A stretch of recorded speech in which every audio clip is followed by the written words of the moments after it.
Hi, this is Ameila and Elizabeth, and we are here with Martin from Whitestones. Thank you for having this interview with us today. We really appreciate it. Thank you. Thank you for having me. Thank you. That's okay. So how's everything been going for you? Good. It's been good, actually. Thanks. That's good. And so you have your new album coming out, Dancing into Oblivion, on the 27th. So what can fans expect from that? I think it's the second album from the band, and this time is the music is a bit darker, I think, a bit heavier maybe as well. But I think if you like the first album, I think you will like it because it's a bit different, but still the same line of as the first one. So yeah, I hope people enjoy it. And what made you want to go darker on this album? I don't know. I usually like dark music, but this time I think I got influenced by the period we were facing, the pandemic. And music is about feelings, emotions, and all those emotions I had in the body in the beginning. I think I cannot reflect them in the music, so that helped me out to make it a bit more dark, maybe. And what was your writing and recording process for Dancing into the Oblivion? Pretty similar to the first one, actually. I made the demos at home, and then I sent to the rest of the guys, and then we don't rehearse. We didn't rehearse for this time either, so we just went straight into the studio, and we kind of work it out over there. But yeah, it's a kind of easy process. I made the demos, and then we met in the studio, and then everything is done, and then just send it to mix and master. And what's your favorite thing about working it out in the studio? Well, that's maybe one of the most fun parts of being a musician, to experiment in the studio. I think I love the environment in the studio and the feeling when you and the rest of the guys are coming up with some new ideas in the moment, and I think that's kind of magical moments for me. And how did you come up with your album cover, and is there a meaning behind it? Well, I had the idea from the beginning. I had the idea to take the combination of these two colors, the red and black, because I think it kind of represents the sound a little bit. It's dark and it's intense. It's like a strong combination. And I think that fits with the sound of the music.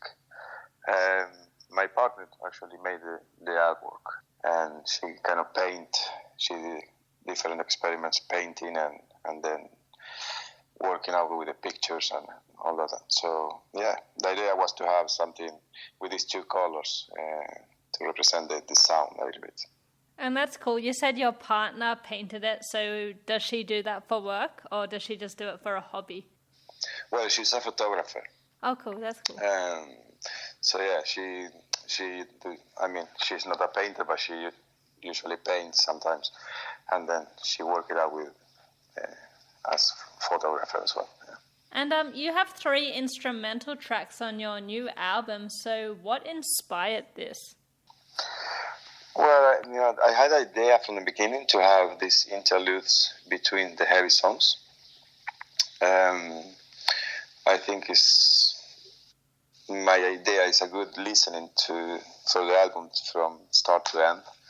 I think that these calm sections kind of bring you back from the previous heavy songs, put you in a different mode, and then you kind of start from zero with the next heavy track. I think it's just good I like the dynamics in the album with these tracks in between. And what was the inspiration behind the track Chain of Command? Well, I got the inspiration while I was listening to jazz, John Coltrane actually. I got the inspiration for the intro of the song, but then kind of that song I write it very fast, actually, because I don't know, I got inspired. I was listening to John Coltrane, as I say, and then I kind of ran and took my guitar, and then I kind of got the main riffs, at least, for the song. So I guess that's the first the first influence I got for that song. But other than that, I mean, I listen to a lot of music, and then I guess everything else inspired me as well. So it's not just John Coltrane, but he was like the first reaction I got when I started writing this song. And you also did a music video for that, so can you tell us about that? Yes, I wanted to make a video that people could see us as a band as well, because we haven't had the opportunity to play live yet, having 2 albums out. So I thought it was important for people to see us as a band. And I really like the video. It's made by a friend of mine, so it's everything we've done with this album is kind of close. It's close friends, or I've been involved in almost everything, so it's kind of homey kind of work with this album. Yeah. And you just mentioned touring, so can you tell us if you're going to tour with Whitestone soon?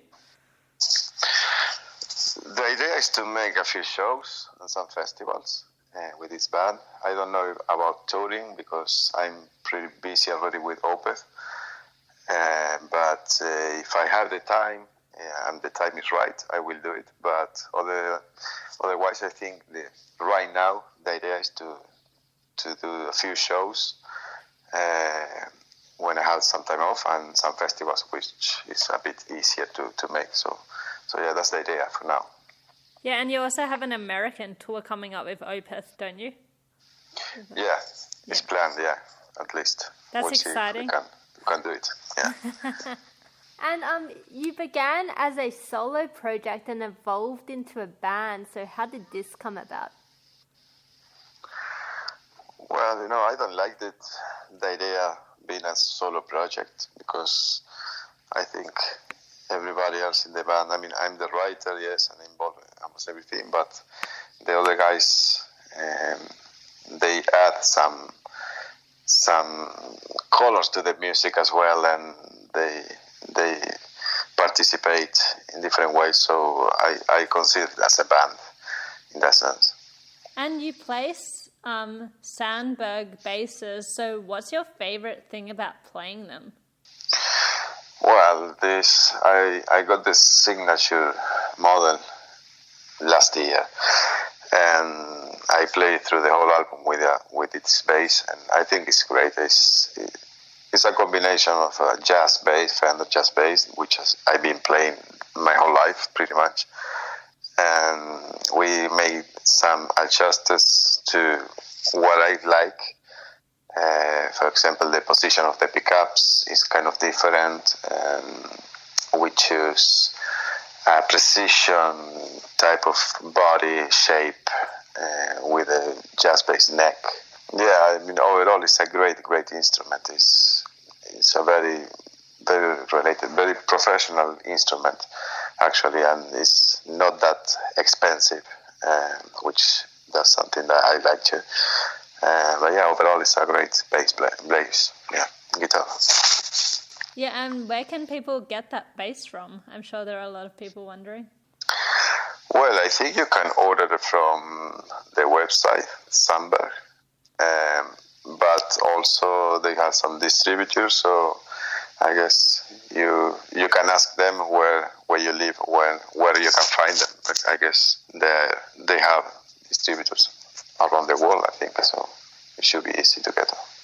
And now we're going to ask you our signature question. So if you could have any band perform one of your songs, which band would it be, which song would it be, and would it be in your style or their style? That's a tricky one. I don't know. I would like maybe a different style of music band to play my songs. Maybe not jazz because it's done already, but maybe, I don't know, a band like this is a big dream, but like Stevie Wonder, for example, playing a song of mine. That would be awesome.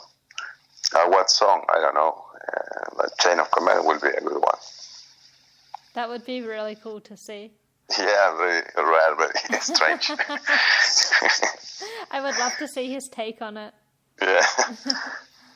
And what's your favorite memory of watching someone else perform live? Can you tell us a story? Okay. I mean, I saw a lot of bands for sure live, but one thing that shocked me a little bit, not musically, but performance-wise, was when I saw the band, Norwegian band Mayhem, playing in a festival. We were playing with Open as well. And I think it was the comeback of the band or something. And the singer kind of destroyed himself. That was shocking. I mean, it wasn't nothing pleasant to see. I mean, he was taking a knife, and I mean, it was blood everywhere in the stage. And that was shocking, you know. When he was cutting his arms and tongue and everything, and singing at the same time. That was pretty shocking. That would have been a crazy sight to see. What's your favorite festival that you've played? Lots of great festivals around the world, actually, but for some reason, I don't know why, but I really love playing in countries like Finland or Norway. Those festivals usually are not that big, like, for example, Wacken, which is a great festival as well. But this, I don't know, they keep it so well organized, and it's so nice ambience in there. So I really like to play in those countries. They have many, so I will not name one only. But usually they are very good organizing festivals. But other than that, I mean, as I say, Wacken or Download, those are very great big festivals and nice to play there. And last question, is there anything else you would like to say to your fans? Well, just if you're interested in the 27th of August, the album is coming out, and if you give it a chance and listen to it, I hope you like it. And yeah, I hope I can someday start playing with the band live, and yeah, why not come to your country and do a show? That would be very nice. Yeah, that would be good to see you. Thank you so much for this interview today. We really appreciate it. Thank you. Thank you.